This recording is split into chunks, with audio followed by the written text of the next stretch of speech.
Prépare-toi. Quand on se prépare pour un voyage, on ne peut pas prendre toute la maison. On prend l'essentiel.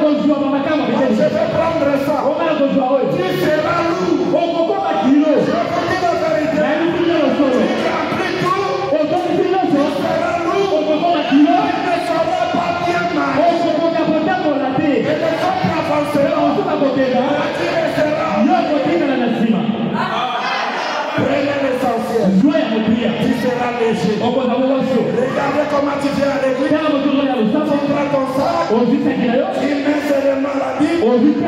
C'est l'essentiel pour ce voyage. Pour aller au ciel. On peut prendre aussi l'essentiel. L'essentiel, c'est la nouvelle naissance.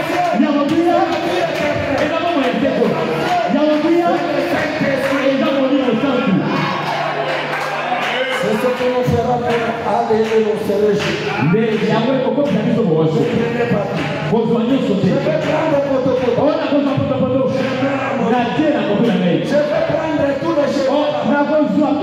Ça n'amènera nulle part. Et tous ces cheveux-là, vous donnez un conteneur. Mais tu n'as pas Dieu. Le matin tu mets. Le soir tu prends, tu jettes. À midi tu mets. Le soir tu jettes. Et tu vas finir tout le conteneur. Est-ce que je disais la vérité?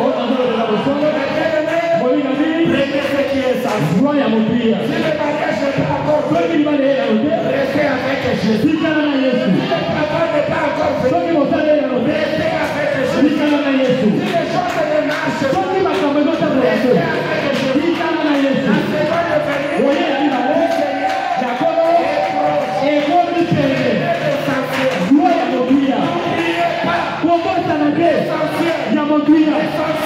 venir,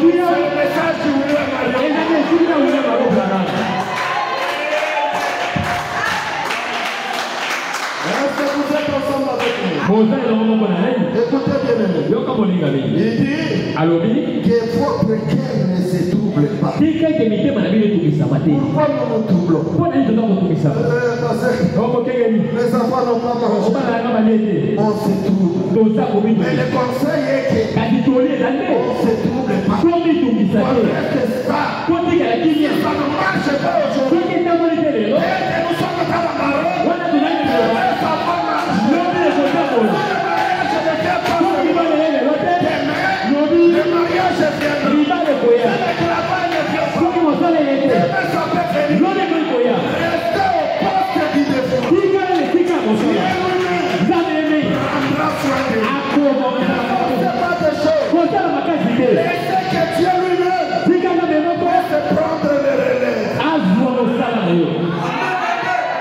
Je sais que la fois que nous ayons, le mariage vient.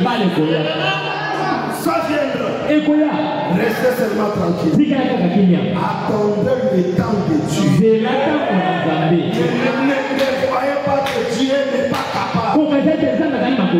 Je vous dis quelque chose. Le prophète Abraham dit, quand un chrétien commence à murmurer, lève le cœur de Dieu. Je voulais attendre un moment. Vous qui murmurez. Pourquoi Israël? Dieu les a fait frapper. Parce qu'ils murmuraient contre lui. Ils croyaient que Dieu n'était pas capable. Un Dieu qui les a traversé la mer à sec, qui les a libérés de la main de Pharaon avec un bateau.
Quand tu te donnes la parfaite santé, remercie-lui d'abord pour la parfaite santé.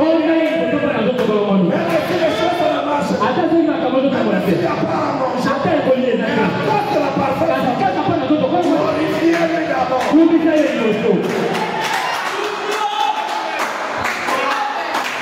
Est-ce que vous êtes ensemble avec moi?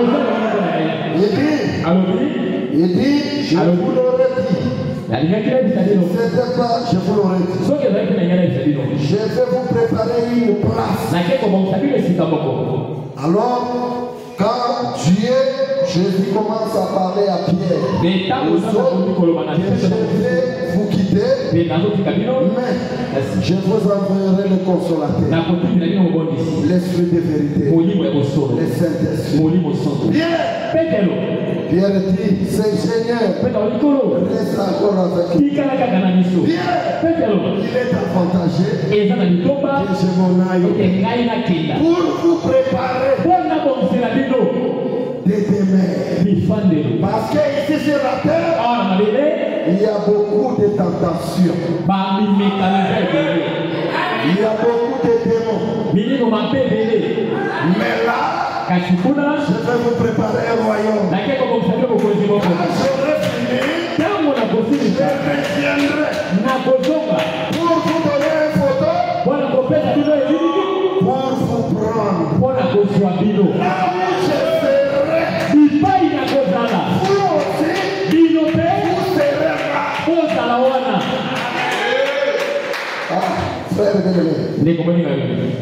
Nous sommes déjà en effet. Est-ce que vous êtes avec Jésus? Oui. C'est la question. Nous sommes déjà en effet. Nous sommes au millénium.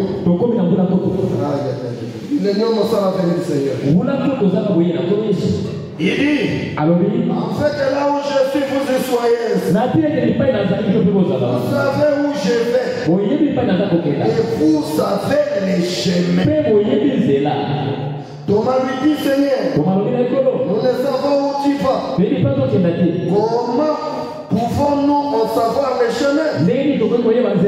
Jésus lui dit, je suis le chemin, la vie, la vérité. Nul ne vient au Père que par moi. Si vous me connaissez, vous connaîtrez aussi mon Père. Et bien maintenant, vous le connaissez. Et je vous l'avais dit.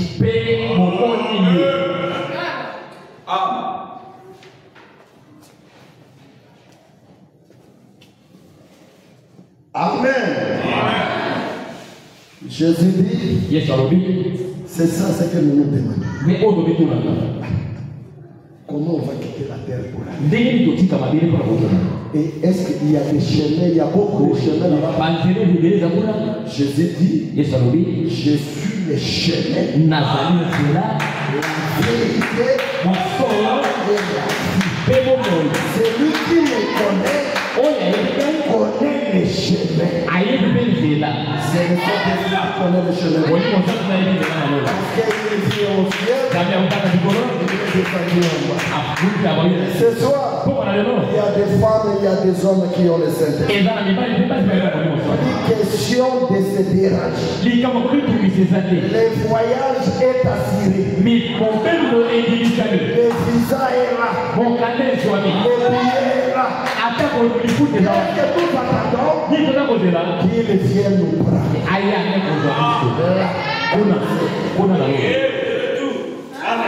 Est-ce que vous êtes ensemble avec moi? Les prophètes disent, nous étions en Dieu depuis l'éternité. Mais Dieu a nous puissions contourner notre théophanie.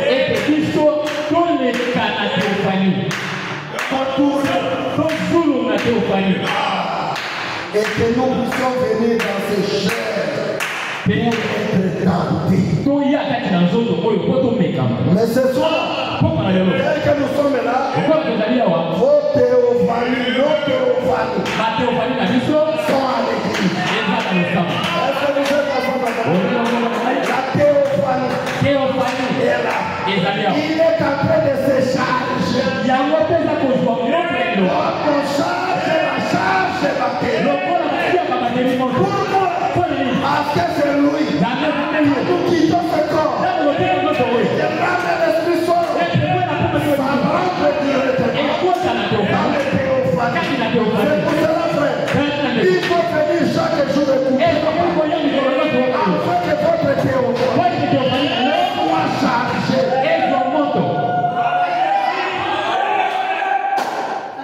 Amen. Alors, c'est pour cela que Paul dit, si c'est temps que j'habite maintenant, j'ai une autre temps qui m'attend de l'autre côté. Quand je vois mon frère dire que nous sommes déjà dans la et que je vois des morts parmi les frères, des boiteux de frères qui font des accidents, je me dis, oh, est-ce que ces gens ciblent la parole? La Bible nous dit, quand nous mourrons, quand nous serons ressuscités, nous aurons nos désirs. Si c'est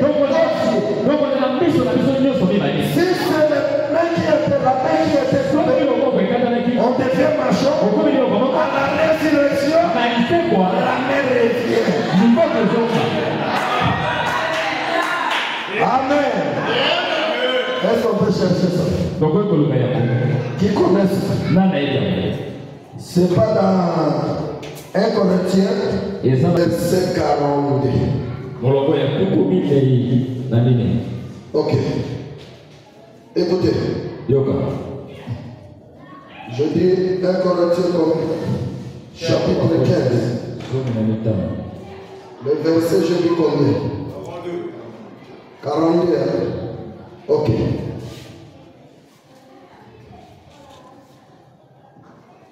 Ok. Commençons par le verset 40. Il y aura des corps célestes et des corps terrestres. Mais d'autres l'éclat du corps céleste, autres celui des corps terrestres. Autre l'éclat du soleil, autre l'éclat de la lune. Autre l'éclat des étoiles, autre l'éclat du ferron. Autre étoile. Ainsi on est de la résurrection. Des morts. Les corps semi-corruptibles. Ils ressusciteront incorruptibles. 43. Ils semi-méprisables.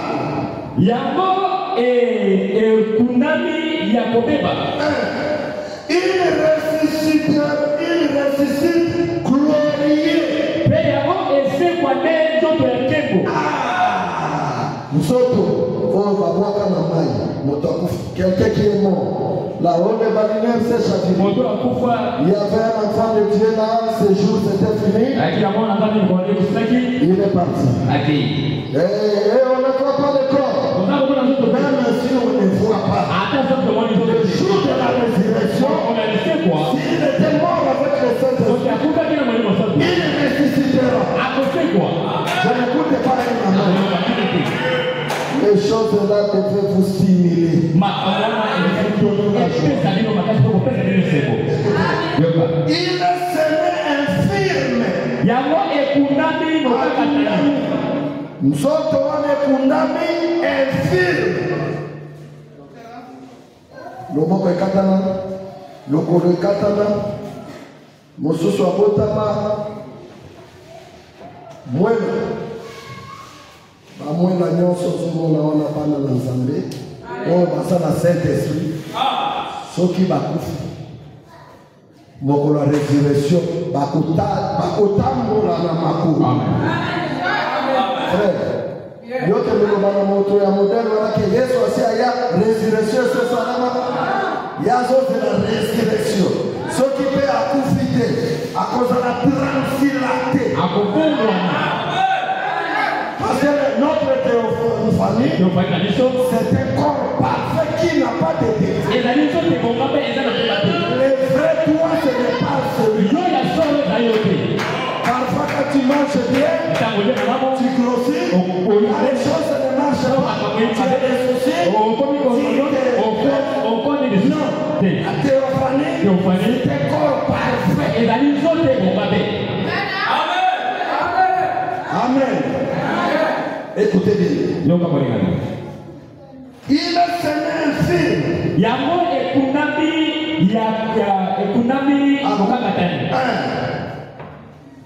Bon, monsieur Koufra, et le frère est resté à la maison.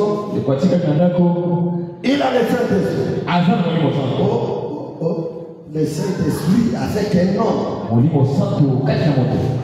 Est-ce qu'il peut devenir aveugle? Ça c'est le corps.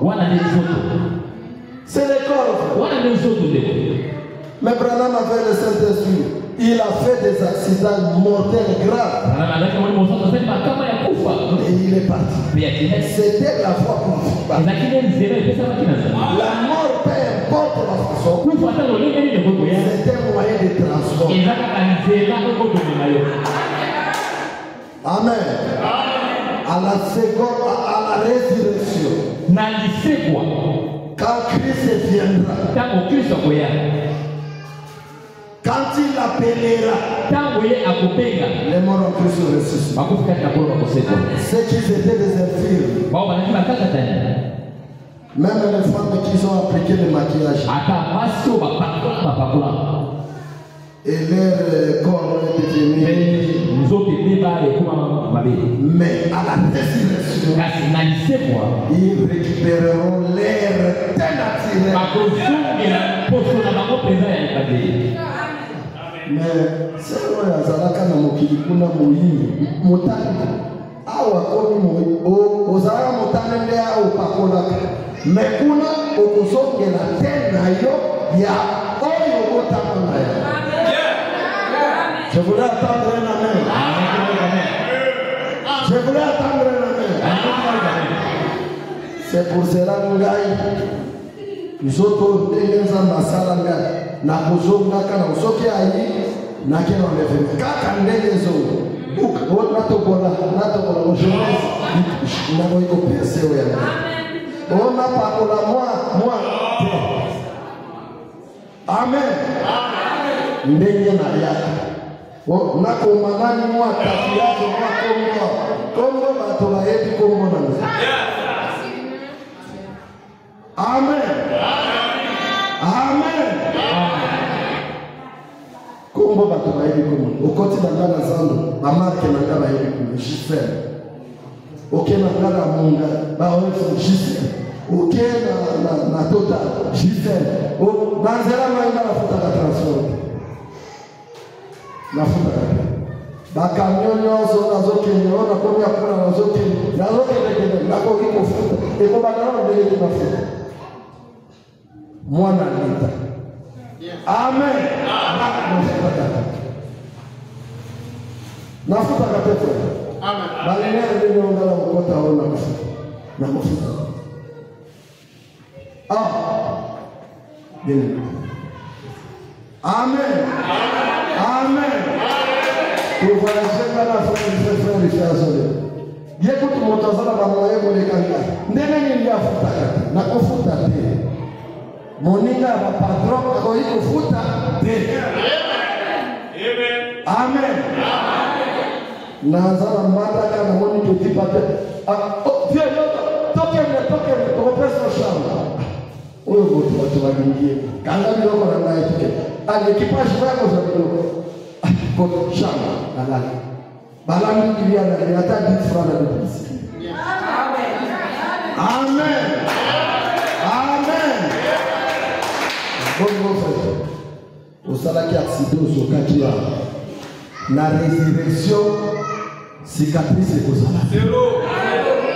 Oh, vous qui va produire ma belle sous qui est bien comme le corps de maman Bandangolo, la tekaka, maman yo, la tekaka, la kalo na zamba. La résurrection sous qui tout est kozo. Ton père de l'eau Nzambo Azam. Amen. Amen. Écoutez, ils ressusciteront pleins de force. Bakose kwa na makasi nyonso. Ndaki na afisi. Moyen na ya kokemea. Alembaka ava kufa. Ako ressusciter na makasi nyonso ya nzoto ndenge. Amen. Amen. Nango tozobanda loko. Ana mutu ana moye.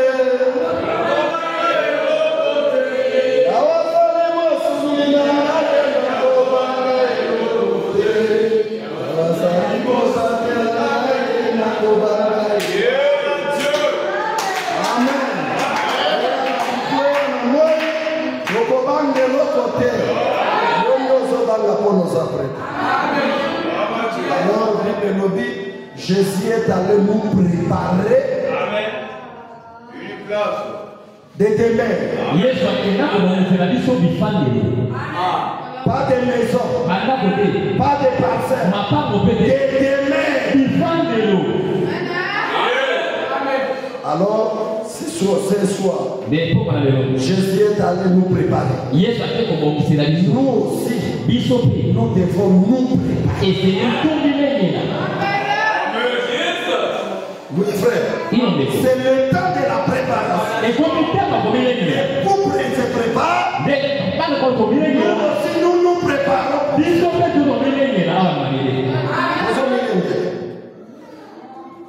Amen.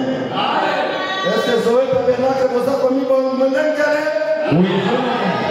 Amen. Tika Kokele. Amen. Tika Lokuta. Amen. Zoa est essentiel. Amen. Zoa est essentiel. Frère, nous travaillons ici. Les autres vont monter. Les autres descendent. Ne regardez pas la personne qui a. Oui,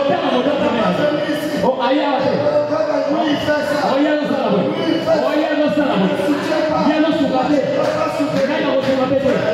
Chacun travaille pour aller là où il veut. Nous nous préparons pour monter. Nous ne nous préparons pas pour descendre. Les jeunes riches se préparer pour descendre. Lazare se préparer pour monter. Il avait monté. Il était à la portée.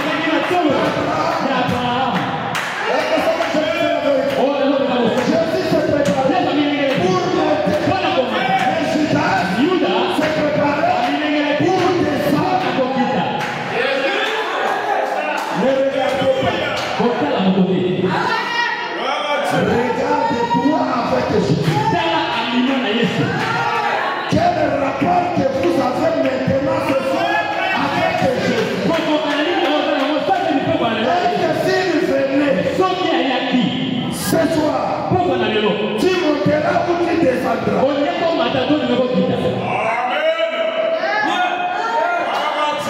Bien-aimé, j'ai toujours dit partout où je suis. Quand nous venons à l'église, nous faisons des hypocrisies. Ce n'est pas un problème. Mais le jour de l'enlèvement, l'hypocrite restera. Et il descendra. C'est ce jour-là. Je saurai les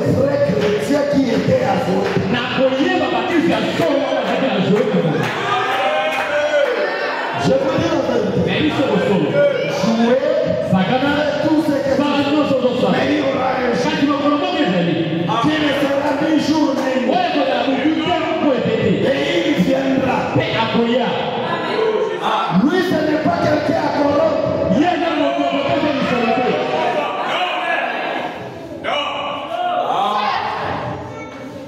Est-ce que ce que je dis, c'est la vérité? Ah, aujourd'hui, on n'a pas beaucoup avancé. Je dis quelque chose. On avait dit la ville est déjà préparée. Et les anges regardent cette ville avec admiration. C'est déjà construit. Là où nous serons au mariage. Est-ce que vous savez que nous sommes des fiancés de Jésus-Christ? Les fiançailles se passent ici sur la terre. Le souper de noces, ça se passera là-haut. Les tables sont déjà là. Et les anges nous serviront. Là aussi. Je demanderai à Daniel. Je chercherai Daniel. Daniel. Comment tu te sentais avant qu'on puisse te jeter au fosses? Est-ce que tu avais peur? Mais quand on t'avait jeté,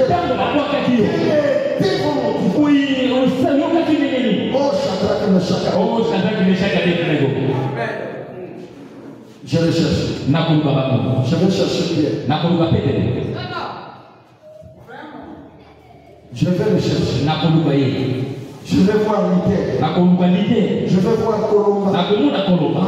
Martin. Tous ces gens. Amen.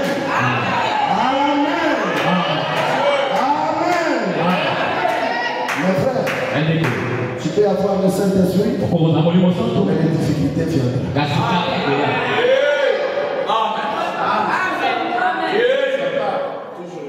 Je vous donne la foi. Vous êtes des enfants de Dieu. Il a racheté par son sang. Moi, je n'ai jamais envoyé quelqu'un en enfer. Et je ne le ferai pas. Je me tiens ici comme un chérubin qui vous appelle de venir manger l'arbre que les chérubins d'autrefois ont empêché. L'arbre de la vie.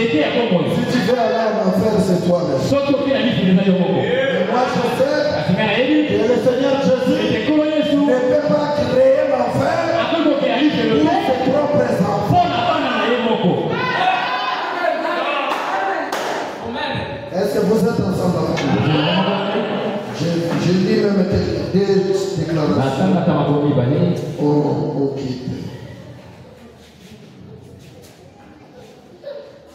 Je lis dans la brèche entre les 7 sceaux, entre les 7 âges de l'église et les 7 sceaux.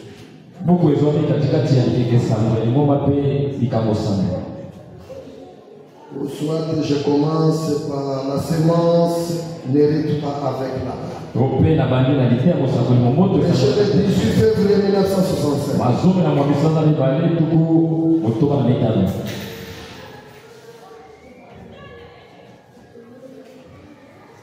Amen. Que puisse me chercher Romains chapitre 8 verset 25. Je lis seulement des déclarations et non pas.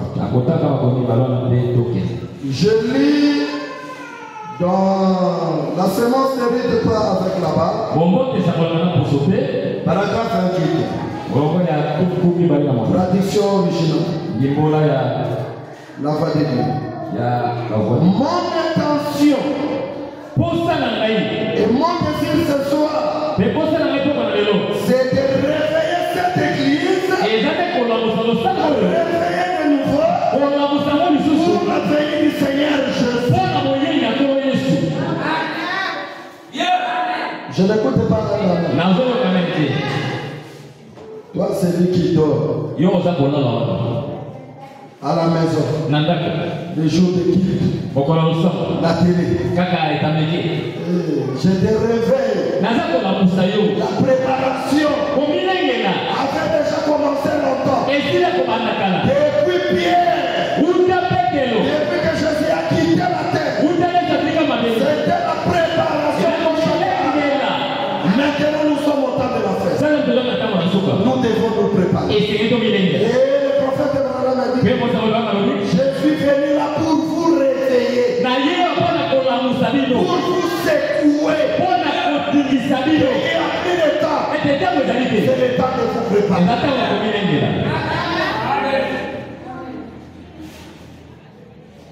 C'est de réveiller cette église de nouveau par la venue du Seigneur Jésus. Qui est proche. Ça c'est 65. Le prophète Abraham dit, Jésus est proche de Dieu. Je ne compte pas amen. Si c'est ma parole, ne dites pas amen. Si c'est la parole du prophète, dites amen. Et cette parole, c'est ainsi dit le Seigneur du début jusqu'à la fin. Il dit, pour vous réveiller, pour la venue du Seigneur Jésus, qui est proche, je dois la réprimander. N'a pas mis la bango. Ce qui n'a pas mis le pont de la bombe, pour qu'on a candidaté. Branham a levé, Seigneur n'a pas mis. Moi, n'a pas mis la tatana. Yalala mfoko ayembaki abetaki mwana moko ya mopaya na mwana mopaya kimi oyo aye mwana abandi korote pembeni ya ndako ana esika kokende. Pourquoi il a touché mon péché?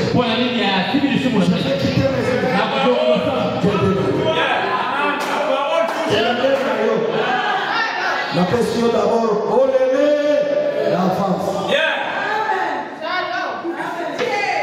Linda moto ya zoye bisari. Moi je ne suis pas un flatteur. J'aime me dire la vérité au Ata yo ni vérité te benga na koye bisozo. Tika ondumba ekokikisa yo na. Na yo ki amene te. Tika lokuta ekosundisa yo na si. Ekosundisa yo na si. Toza kaka na bisika mibala. Moko azoma, moko azoki. Amen. Amen.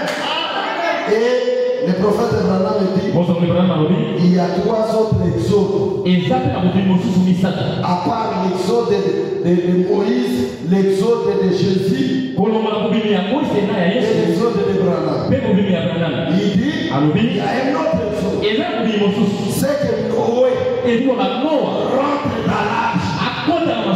Est-ce que vous êtes Noé rentre dans l'arche. Deuxièmement, l'autre descend l'exode. Il sort. C'est-à-dire Noé rentre.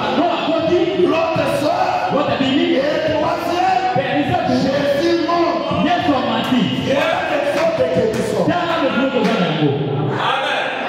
Osana Masou, Bima, Kota, Arche. L'arche, c'est la parole. Osana Bokoko. Le roi, il m'a Sodo. Amen.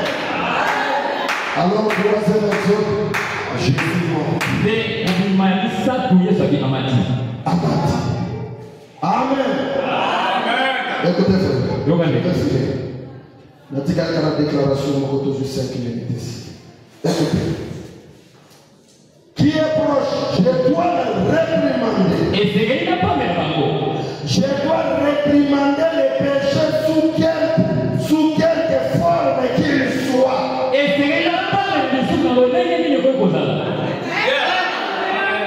Amen. Amen. Je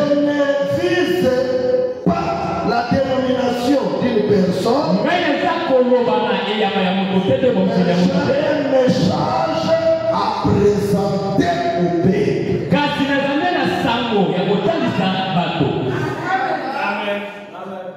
Bon, il passe le tapin de la mission au c'est la parole. C'est la parole. Moi, je vis une vie de sanctification. J'aime pas de suivi.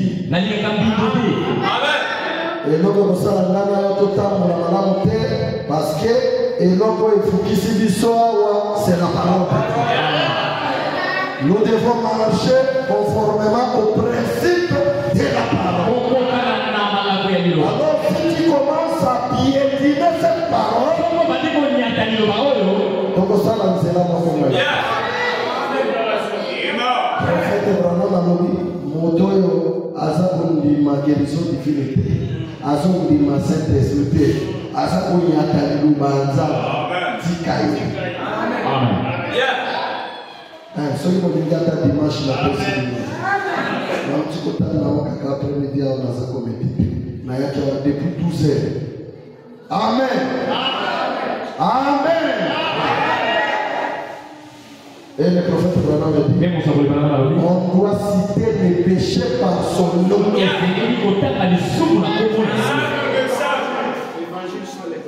Osali Mundumba, c'est Royo, côté la mission du bonsoir. C'est ça la parole. Zero Mundumbe Leki. Bavandini.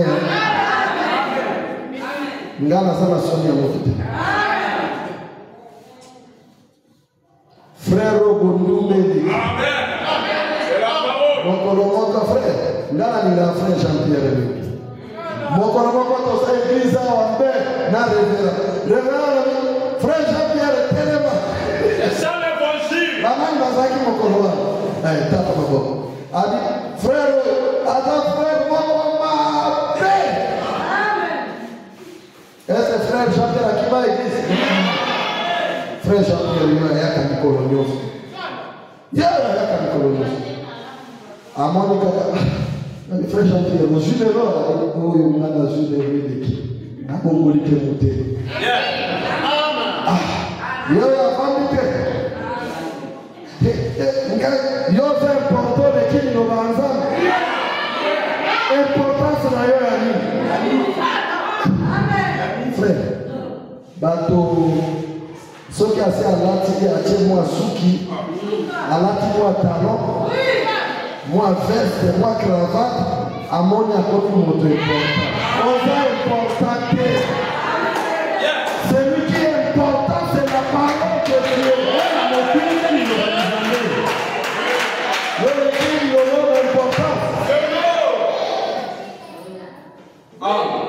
Travailler sur vérité. C'est ça le message. Ma pasteur Bayan avait dit frère, modèle yo ni ataka lisu. Mais na masako mosusu mo. Ngala bi au watozo préparer pe. Adi mana masumu. Na mosusu bakima kakaka bango. Yeah, oui. Amen. Yeah. Frère Moto Zakira, pendant le casser, à l'ukisero, la sœur d'Aïsé, tu connais sa pasteur. Nabimi l'église. Pour Aïe qui sort. Amen. Amen. Ça va pas pour la vie de la sœur, regarde. Modèle, mais la camarade, comme modèle. Azom me mayo na se na lifi. Yeah. Botele me la. Aye bongo yebisi obikeba. Fukama wana. Agenue-toi là. Frère, aux amis, nous m'avons dépassé la lac. Donc, moi, j'ai le Saint-Esprit. Fukama wana bon de l'on a chassé. Ni dit au nom de Jésus. Ce qui a parlé au Fukama, manda au pas mener. Azako kende bila au nom de Jésus. Ni dit au bon double, au nom de Jésus. Est-ce que vous promettez que vous allez aller Bila avant de vous faire yo Bila vous m'appelez mon Dumba ya ko servir bala anza comme ngala life au nom de Jésus attention que nous autres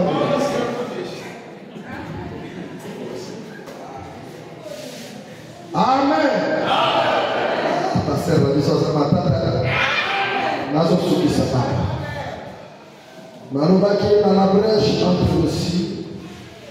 entre le Saint-Âge de l'Église et le sexe. Beaucoup supporter l'enseignement où ils ont trop capital pour la vie. Pour que les gens malem malem. Si tu comprends la 7e leçon, tu comprends l'ange, tu comprends l'apparition de la famille. Est-ce que c'est l'autre moto? Tu peux étudier photo, mais il y a Marion Branham à Koloba. Amen. Amen. Il a déjà venu. Tout est verra. Non, mais c'est notre moment. Tout est verra. Sauf que ça, c'est comme des gens. Amen.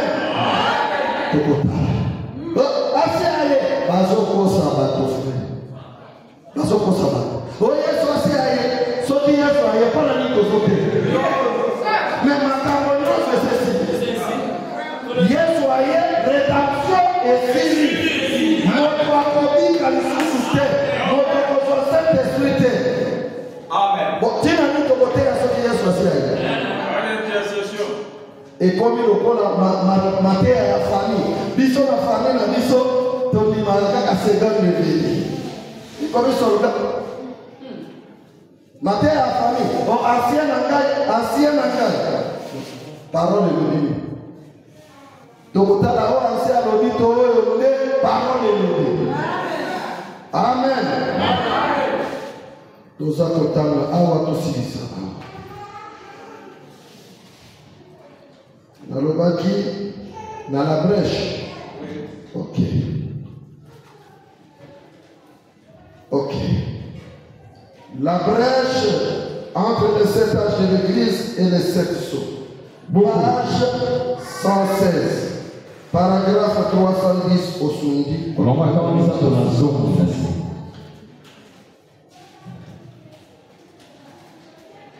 Je lis. Si vous n'avez pas encore fait vos préparatifs pour aller à la rencontre de l'agneau dans les airs, en vertu du pouvoir dont j'ai été investi par la commission qui m'a été donnée par le Dieu Tout-Puissant et qui m'a été administrée par un ange, une colonne de lumière. Je vous somme au nom du Seigneur Jésus. N'essayez pas d'aller à sa rencontre avec seulement une carte de membres de clercs. Ou d'une église cette terre. Venez pendant que le médiateur, pour autant que je chante, il est encore sur le trône en train d'intercéder. En effet, un jour viendra où vous voudrez venir. Il n'y aura aucun médiateur. Si nous reconnaissons l'ère où nous vivons, le 7e âge de l'Église, les mystères de Dieu qui sont là, nous pensons alors que l'Esprit de Dieu confirme notre tout ce qu'il a promis pour le dernier jour. Combien de temps peut-il encore rester à pécher? Viens. Il n'y a plus de temps. C'est un temps de préparation.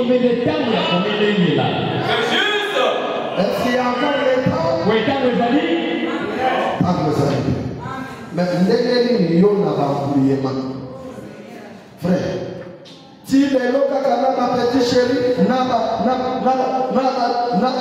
frère bien-aimé, soyons sérieux. Il y a un danger qui nous quitte de rester sur la terre. Oh frère, je ne sais pas si vous voyez le grandeur de ces problèmes. Le danger. On a fait seulement l'opération ici, là, du Koulouna, là. Tout le monde commence à même à ça, à Soba. Et passé. Et tout est des gestes. Mais on est aux Arabes, sommes. Frère, aux hommes, on a scorpion. Madame, il y a un scorpion. Nazolo ba scorpion, ya bino, ya mipakite. O anasoka bio subi, o merika na subesi. Metozolo ba scorpion, o ya forêt équatoriale. Ali na bapoa, ali pela fourche na ena sima. Mino mi marea we sali bolokola kaka. Kraba. Bon, yewana kozala lokola moto. Akotele na likolo lokola scorpion. Atele na lokola moto. Suki lokola suki ya mwasi. Ya base kitinasi. Mino lokola mino ya lion. Fretanga apocalypse. Amen. Bao bakotikala. Azoya kuna makelele lokola ya sha. Lisez l'Apocalypse. Yo motema. Et bazo yaka. Aux huîtres sonnaises au 4 ils étaient yamonem. Nakwe yawa. Ils étaient télé. Naboma mingi. Tawe za sota ya kubomate. Nakende na jwe. Jwe ko bimisayo. Bima mama. Tawe za ya kufate. Tawe za ndomo na pasi. Bascorpion mabandikoya. Olia. Douleur. Ya scorpion. Oya za lokola moto. D'ailleurs, soko moni yeka lokola moto. Ogo piqué crise. Ato piqué crise lokola mokata. Amen. Babelo bino bozoni landela ngoa. Babombo ekobeta yozawa ezobeta ezobo. Ngonga yangu ya kubongisa moto. Ozana masumu bongisa moto. Amen. Ozana banyungu batufuta banyungu ya. Amen. Ozana bondumba tika bondumba kata ba relation ya mabe. Masolo ya mabe na telefone na WhatsApp kata yangu. Ekosundisa yonasi. Ozala kana respect ya mobali teko mana respect ya mobali. Nakotale ba écriture nyonso. Amen. Amen. Amen. Nzambe apambola baoyo bakokena levement.